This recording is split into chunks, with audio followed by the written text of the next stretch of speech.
নমস্কাৰ বন্ধুবান্ধৱীসকল স্বাগতম জনাইছোঁ মোৰ ইউটিউব চেনেলটোলৈ। আজি আমি আলোচনা কৰিম যে আপোনালোকৰ যি স্মাৰ্টফোন আছে সেই স্মাৰ্টফোনবোৰত কিদৰে আপোনালোকৰ স্পেচ খালী কৰিব পাৰি একো ৰিষ্টাৰ্ট বা ছফ্টৱেৰ আপডেট নমৰাকৈ আপোনালোকৰ সেই স্পেচ ফুল হোৱাবোৰ কেনেদৰে অতি সহজভাৱে খালী কৰিব পাৰি। আপোনালোকৰ হয়তো প্ৰত্যেকৰে এটা স্মাৰ্টফোন আছে আৰু স্মাৰ্টফোনটোত এটা ইণ্টাৰনেল ষ্ট'ৰেজ থাকে, অৰ্থাৎ SD কাৰ্ড। কিছুমানে কিনোতেই সেইটো আকৌ বেলেগ এটা নতুন সংযোজনৰ SD কাৰ্ড নলগায়, কিছুমানে নলগায়, কিন্তু প্ৰায় সংখ্যকে নলগায়, এইটো কথা জানো। প্ৰায় সংখ্যকে নলগোৱাবোৰৰ কাৰণে এটা সমস্যাই দেখা দিয়ে। সেই সমস্যাটো হৈছে স্পেচ ফুল হৈ যোৱা। যি বহুত ফটো বহুত ভিডিঅ' থকাৰ ভিডিঅ' হৈ যায়, বহুত ফটো হৈ যায়, বহুত ভিডিঅ' হোৱাৰ বাবে আৰু বহুতো মিউজিক থকাৰ বাবে সেই স্পেচ ফুল হৈ যায়। প্ৰায়ভাগৰে সেই ইণ্টাৰনেল ষ্ট'ৰেজটো কিছুমানৰ 16 GB হয়, কিছুমানৰ 32 GB হয়, কিছুমানৰ 64 GB তেনেধৰণৰ থাকে। তেনেধৰণৰ থকাৰ পিছতো কিন্তু অতি কম দিনৰ ভিতৰতে সেই স্পেচ ফুল হৈ যায়। স্পেচ ফুল হোৱাৰ প্ৰধান কাৰণ আপোনালোকৰ সেই ফোনটোত বহুতো ফটো, বহুতো ধৰা হওক হোৱাটছআপ হওক, ফেচবুক হওক, সেই হোৱাটছআপৰ যিমানবোৰ মেছেজ সেইবোৰতো বহুত স্পেচ ফুল সোমাই থাকে আৰু ফটো, গান, ভিডিঅ' সেইবোৰতো কথাই বেলেগেই। তেনেদৰে আপোনালোকৰ সেই যিমান 32 GB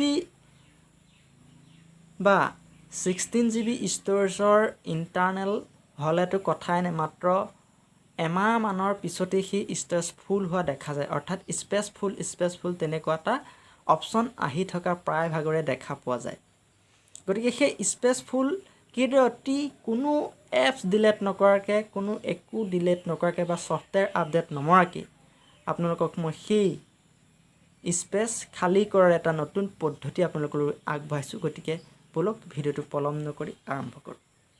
পোনপ্ৰথমে আপোনালোকে নিজৰ ছেটিংছলৈ যাব। নিজৰ ছেটিংছত যোৱাৰ লগে লগে আপোনালোকৰ একেবাৰে শেষত বা প্ৰথমতে এটা অপশ্যন দেখা পাব এপ মেনেজমেণ্ট বুলি। সেই এপ মেনেজমেণ্টত আপোনালোকৰ গোটেই এপছবোৰ ওলাই আহিব, আপোনালোকে যিবোৰ এপছ ব্যৱহাৰ কৰে।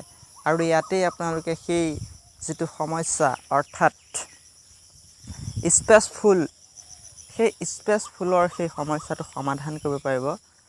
আপোনালোকৰ প্ৰায়ভাগৰে মোবাইল ফোনত এইটো সমস্যা দেখা দিয়ে।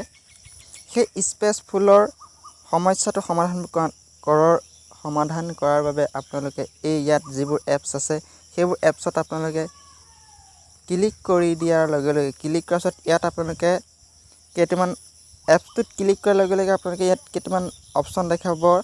Storage uses, data uses status, power saver, manage notification, permission, এইবোৰ আপোনালোকে কোনো ক্লিক কৰাৰ দৰকাৰ নাই। আপোনালোকে মাত্ৰ ষ্ট'ৰেজ ইউজটোত ক্লিক কৰিব। ষ্ট'ৰেজ ইউজত ক্লিক কৰাৰ লগে লগে ক্লিয়াৰ ডাটাত ক্লিক কৰি দিব। ক্লিয়াৰ ডাটাত ক্লিক কৰাৰ লগে লগে আপোনালোকৰ সেই এমেজন এপছটোত যিমানবোৰ ব্যৱহাৰ কৰিলে সেইবোৰ তেনেদৰে খালী হৈ যাব। ঠিক তেনেদৰে আপোনালোকে হোৱাটছআপ, ফেচবুক সেইবোৰতো আপোনালোকে হেৰি কৰিব পাৰে। হোৱাটছআপত কৰিলে আপোনালোকৰ গোটেই মেছেজবোৰ উৰি যাব। গোটেই মেছেজ, ফটো, ভিডিঅ' যিমান আছিলে সকলোবোৰ উৰি যাব। গতিকে হোৱাটছআপটো চাওঁতে অকণমান সাৱধান হ'ব লাগে। হোৱাটছআপত যদি কিবা অলাগতিয়াল ফটো মেছেজ নাথাকে, ফটো বা মেছেজ নাথাকিলে সেই হোৱাটছআপৰ গোটেইবোৰ ডিলিট কৰি দিব পাৰি। ঠিক তেনেদৰে মই ধৰি ল'লোঁ আকৌ বেলেগ এটা এপছত মই চালোঁ ইনষ্টাগ্ৰামত গৈ তেনেকৈ ষ্ট'ৰেজ ইউজেছত ক্লিক কৰিলে ইয়াত ক্লিয়াৰ ডাটা ক্লিয়াৰ কৰি দিয়াৰ লগে লগে হৈ গ'ল ক্লিয়াৰ। আকৌ ঠিক তেনেদৰে আকৌ বেলেগ এটা এপছত গৈ MX প্লেয়াৰত গৈ তেনেদৰে ক্লিয়াৰ ডাটা ক্লিক কৰাৰ লগে লগে আপোনালোকৰ সেই স্পেচ ফুল সমস্যাটো সম্পূৰ্ণভাৱে সমাধান হ'ব। ইয়াত এইদৰে আপোনালোকে ক্লিয়াৰ ডাটা এপ মেনেজমেণ্টত গৈ এই কামটো আপোনালোকে কৰিব পাৰে। এইদৰে এপ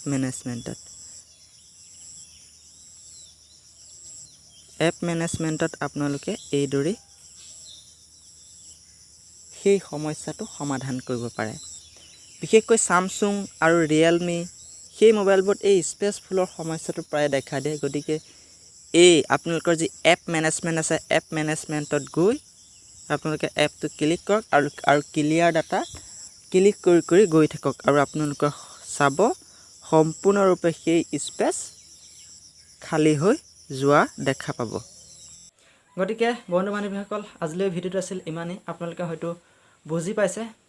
এই সমস্যাটো বিশেষকৈ ছামছুং মোবাইলবোৰত হয়। ছামছুং মোবাইলবোৰত যিবোৰ প্ৰথম ছামছুং J2 ছামছুং J7 এইবোৰত এই সমস্যা প্ৰায় এমাহমানৰ পিছৰ পৰা এইটো সমস্যা দেখা দিয়ে।